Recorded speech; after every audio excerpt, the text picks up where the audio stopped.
Okay, so I just got done reading a My Little Pony story, so we're going to do a Blue's Clues one because I loved Blue's Clues as a kid. So let's screw up. Why not? Let's screw up and get some Blue's Clues horror stories in here. Hey, Josh, what's up? Oh, I like that. You've come so far. The end is near. I remember that episode. That was the Blue Big's treasure hunt, right? Oh, hey, Steve, what's going on, buddy? I think that's Steve. Yeah, we're gonna read Blue's Clues Sorrow. Blue! Also, if you see the thing like it said, the screen record thing, I just got done doing a My Little Pony story, so that's the reason why. So, as before, sit back and let's begin. Blue's Clues Sorrow episode. This story's all the way on YouTube, by the way. It's like there's a bunch of like stories on Blue's Clues Sorrow. I might eat. You might hear crunching noise. It's just me eating while reading this because it's just fun. Let's begin. Give me a sec.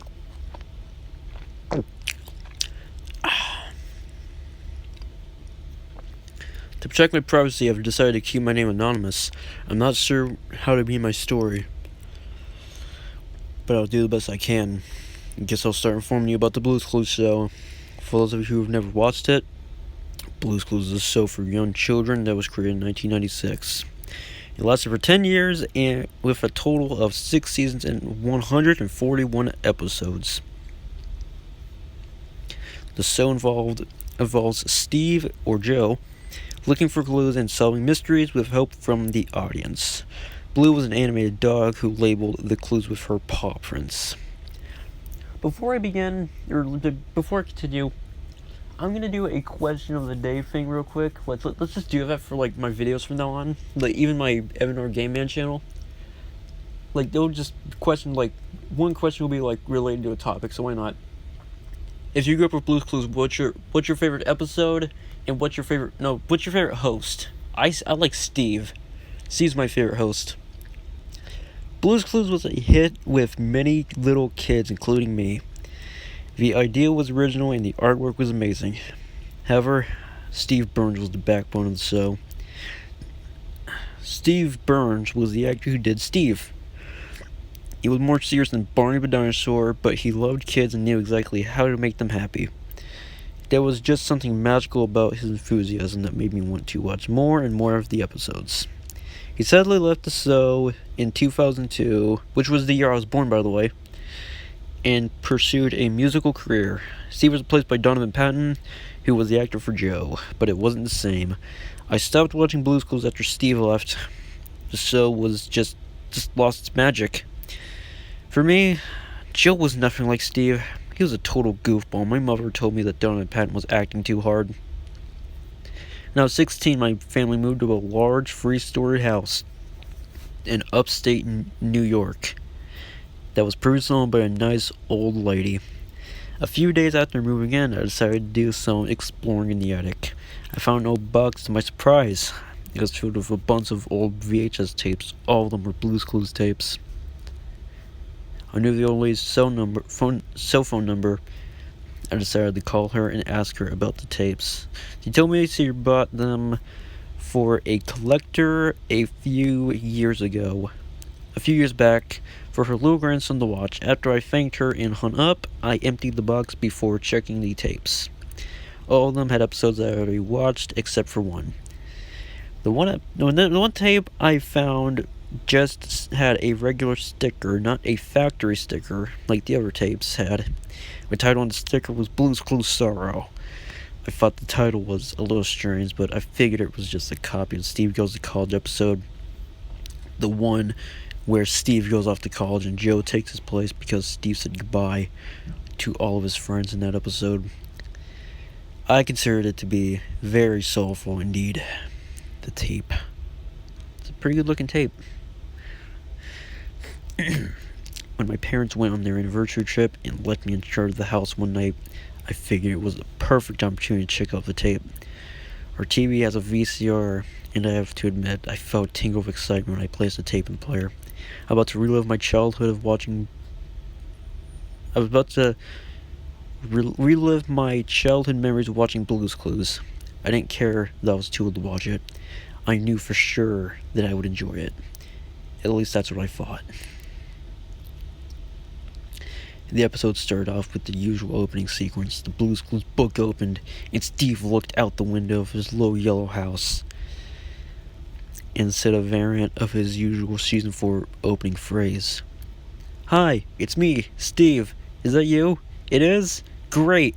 Could you help me find Blue?" Wait, she's not here. Oh well, come on in anyway. The front door opened and Steve was in the living room looking concerned. A little spooky. By the way, every time I read these, like, before I started doing this is my second horror story stuff on here. Going on my main channel, Evan Richardson. This is something I like to do. Like, right here when I said, come on in anyway. That's what I usually do. I like to add, like, some stuff to make it sound, like, more meh, I don't know. I need to tell you something important. Blue's at the vet, and she's having an operation on her heart. I hope she's okay. Steve stopped talking and looked down at the floor. The scene ended. It cut to a scene where Steve was on the phone. We then hear a woman's voice saying the following. Her heart stopped beating. We tried our best, but we couldn't get it to beat again. I'm sorry. The scene ended. The next scene started with title cards saying that a month had passed after Blue's funeral. A deep voice spoke. There are 5 stages in the grieving process: denial, anger, bargaining, depression, and acceptance.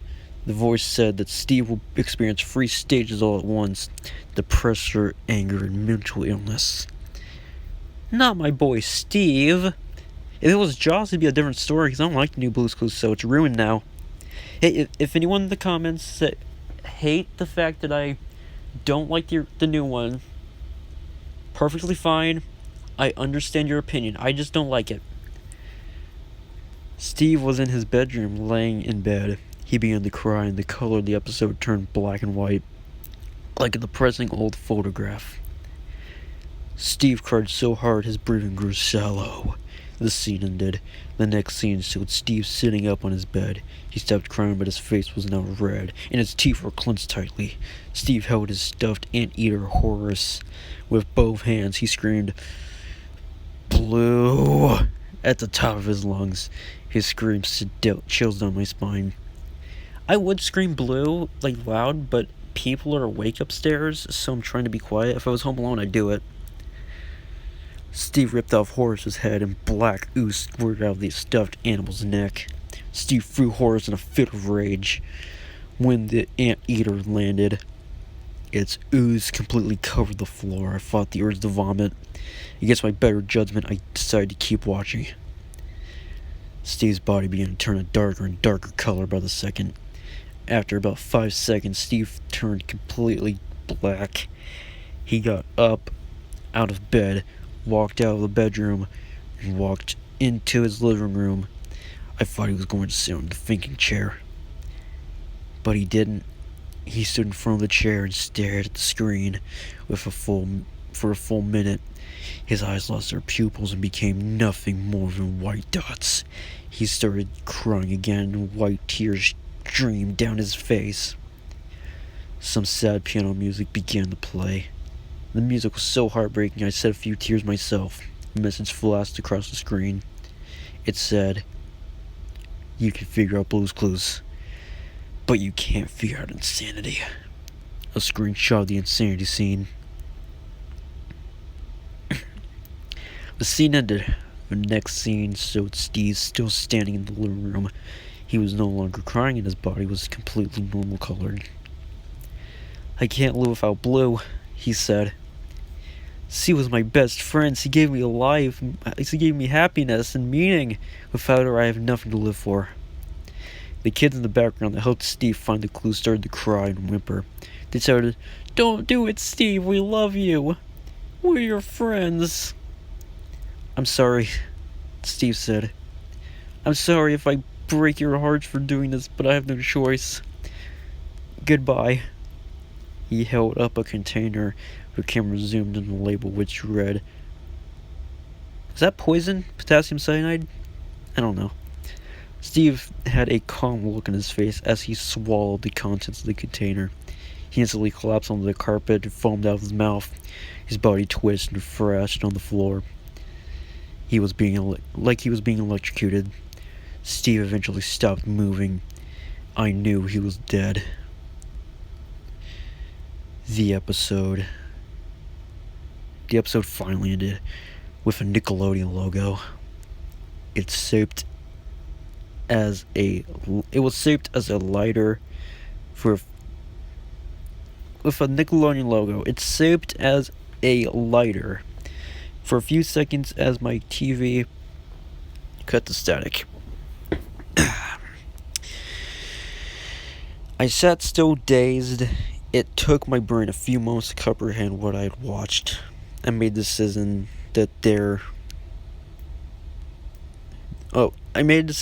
then and there to play detective and find out where in the world the episode came from. I looked at the name of the episode online and came up with nothing. I knew the company Viacom owned Blue's Clues because their company name was shown on the factory stickers on the VHS tape. After a bit of research, I wrote a letter to the Viacom headquarters. I told them about my experience and asked them if they knew where the tape came from. 2 weeks later, I got a reply in the mail. "Dear Mr. XXXXX, thank you for taking the time to write us.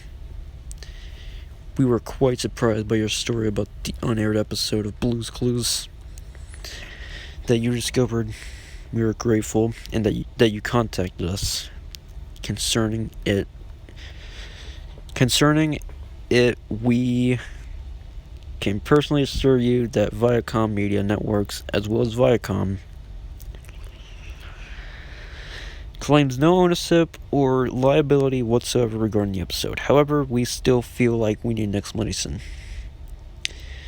Unfortunately, we are unable to provide details of the tape's creation, as we simply don't know how this happened. Back in 2002, we received a VHS tape in the mail, or in the package with no return address. The words Mr. Ted were written on the package along with the tape. There was a letter from Mr. Ted stating that he was the biggest fan of Blue's Clues series and asked for our approval to air his fan-made episode on TV. I'm going to take a break real quick and take a drink real quick before we finish. My throat's hurting.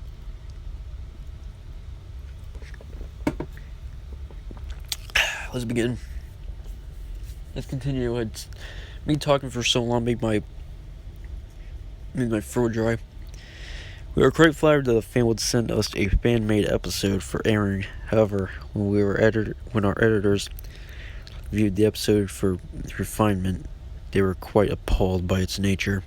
A few of the staff who viewed the episode unbelievably went into shock and had to be transported to the emergency room immediately. Due to the horrifying content, we had absolutely no plans to air this episode. We passed the tape to a private collector, but we were dismayed to discover that he had many copies made. That's my throat string from talking so much. We ask that you please do not release the content of the tape or this letter to the public, as we do not want to upset the viewers who love and support our shows for young children. With warm regards, Michael D. Frickless.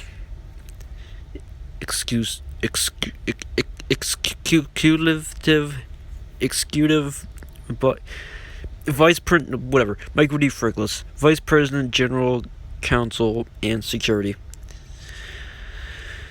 Questions bounce around inside my head, and they still do to this day.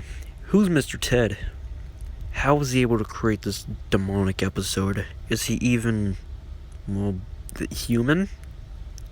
have no respect for Viacom. I'm afraid I can't provide any footage. However, I figured releasing a single screenshot and a copy letter in the public would make them angry. You're probably wondering, why are you telling me this? What's the point of the story? To be honest, I just wanted to get off my chest. I've kept the secret for a little while. I eventually felt the desire to tell somebody, whether they believe me or not. Part of my brain told me to throw away the tape and the letter, but I had kept both in my closet to remind me that I experienced was real. I now realize that some so-called fans of TV shows are not as normal as you might think they are. Okay, that's a pretty good story. I really liked it. That was a really good. I've heard the story before, so it didn't really ruin my childhood since I've known the story. Oh my gosh, I like this story. It's a good creepypasta sitting no chills by his point. Heck yeah. I kind of thought it was creepy. Pretty good. But why Marge Simpson? Wait, what? Where's Marge Simpson? Where is he? I like Marge Simpson. Where is he? He's my favorite character. Right here. This part right here creeped me out I distinctly remember being at a not a hotel, but in North Carolina on vacation with my family when I was like, I don't know, 14 or 15, something like that. I think I was like 14. And I first listened to this story, 13 or 14. And it had like a creepy robotic voice, like Text-to-Speech voice that was like distorted. And around here, the part where it was like Steve ripped off Horace's head and Black Goose started. Yeah, that part. And like when the part was like he got up and walked to the bedroom, he stood in front of the chair. He lost his pupils. That part creeped me out. I don't know why. I guess I was just a dumb kid. So if you guys want more stories like this, I will definitely do more if you guys want more. What the heck is this crap? It's ruining my life. Mine too. Why would Steve kill himself because a dog died?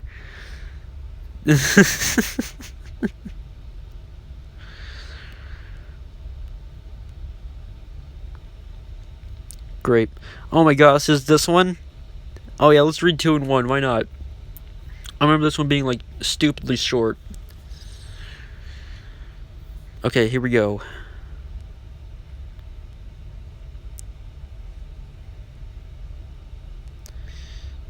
Okay, whatever.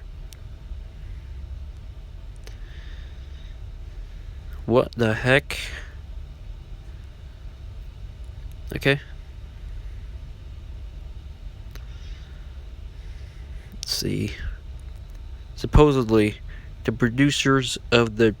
Why put it like this? It looks so wrong. Like, you could just put the image, like, up here, even have the text down, whatever. It's so hard to read, that's why I had to, like, go down and see if there was, like, anything else. Supposedly, the producers of the children's show Blue's Clues attempted to smuggle a forbidden episode of the show onto the air. Rumor has it they partly succeeded. The first 30 seconds of the episode aired, but then it was taken off the air, and a different one was broadcast instead. A few people claim to have seen these 30 seconds and say that Steve was facing the camera with a grim expression, trying to tell the viewer something that had happened with the show's premiere. This has all been dismissed as a prank until a DVD was found by a woman named Alyssa Goodman. He was apparently a cousin of 3 siblings that have experience with the paranormal. She claims that this is what she saw when she put it in her DVD player. Steve comes on screen. He's sitting on his thinking chair with a grim expression. Then he says to the viewer, "Please, if you're watching, please help us. They took me, Blue, and everyone else away from our home. We were enslaved. We had to act in a show of some sort with this Blue's Clues, and they abused us and tortured us if we didn't obey. Or even if we did. We hated it. We want to go back home. But we're trapped. Don't let us suffer. Free us, please." She says that she now has a phobia of kids shows He fears that the characters in other shows may have had the same fate, and he can't bear to think about it.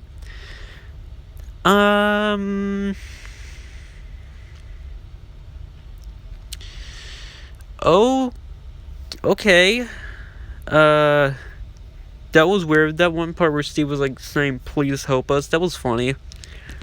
That was a good part, I guess. I liked that part. Who wants more horror stories? These are fun to read, and they're really fun to like upload and stuff. Oh, it's great. These stories are fun to read. So if anyone wants more, I would definitely do it. And if anyone wants me to record like me playing some apps, I'll freaking do it. Just give me an app to play, I'll do it. So you could just post the thing. Like, you know what? I'm gonna do this. I'm gonna go all the way to YouTube, and I'm gonna turn notifications off because it's getting really, really annoying. There. No more notifications. So, just look for my apps, like, just when I'm doing this and stuff, just pause and just, what do you want me to play? I'll do it. I'll play whatever. What's on my love test? Oh, no. No. We're not doing that. No. Cursed. Oh, it's a fun story to read, though. Reading horror stories are fun.